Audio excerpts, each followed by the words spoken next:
Assalamu alaikum wa rahmatullahi wa barakatuh.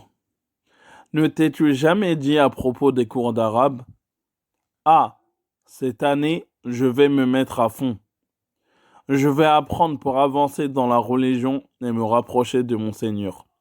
Ou encore, maintenant, stop les mauvais conseils du shaitan qui me fait désespérer en m'agrandissant les difficultés et les obstacles pour m'éloigner de l'apprentissage. Ou encore, cette fois-ci, je veux avancer sincèrement et maîtriser la langue du Coran. Ou encore, c'est bon, je m'y mets. Car en suivant ces cours d'arabe, si mon intention est de me rapprocher d'Allah, je suis certes en adoration et donc certainement gagnant en bonne action. Mais quand tu reviens à la réalité, elle reprend le dessus sur toi. Tu as du mal à comprendre et parfois, pour ne pas déranger les personnes de ta classe qui ont l'air de comprendre eux. Face à ces obstacles, tu abandonnes les cours, tu ne reviens plus, tu te dis je reprendrai plus tard. Ou encore, tu peux te dire le système de la langue arabe est trop différent du français et je ne peux pas le comprendre. Eh bien, je te réponds, sache que tu peux y arriver avec l'aide d'Allah, puis en faisant les causes. Ne baisse pas les bras, sois patient et demande l'aide d'Allah. Si ça se trouve, tu seras une fierté pour les musulmans de demain. On ne sait pas, dans 20 ans, qu'est-ce qu'on va devenir.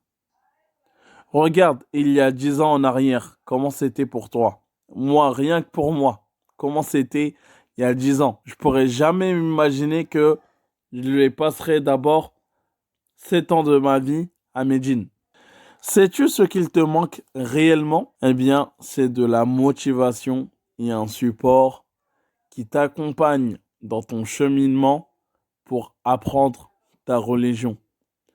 C'est pour cela que je te propose des rappels détaillés qui se concentrent uniquement sur les points importants de la religion. Ces rappels, en plus de te remotiver, ils te feront avancer dans ta religion et ils seront à ta portée car tu peux suivre ces rappels même en allant vaquer à tes occupations. Je sais que tu préfères les cours en présentiel, mais ne te fais pas avoir par le shaitan pour ne pas apprendre et repousser l'apprentissage. Sache que tu peux prendre des cours en présentiel et écouter des rappels détaillés. La règle émise par les savants, c'est si on peut réunir entre deux choses qui sont bien, pourquoi en favoriser une à une autre?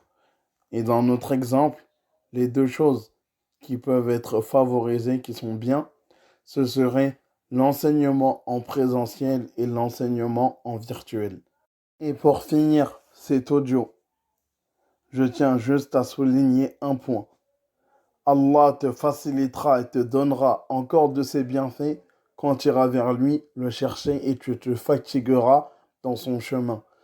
Car la plupart des gens que tu vois qu'ils ont étudié leur religion et qu'Allah leur a facilité, sache que derrière, il y a eu du travail, ils ont redoublé d'efforts que les autres personnes n'ont pas fait. Car la plupart des personnes ont des occupations, mais d'autres, par-dessus leur occupation, ils font la différence. Donc c'est juste un problème de motivation. هذا والله أعلم وصلى الله على نبينا محمد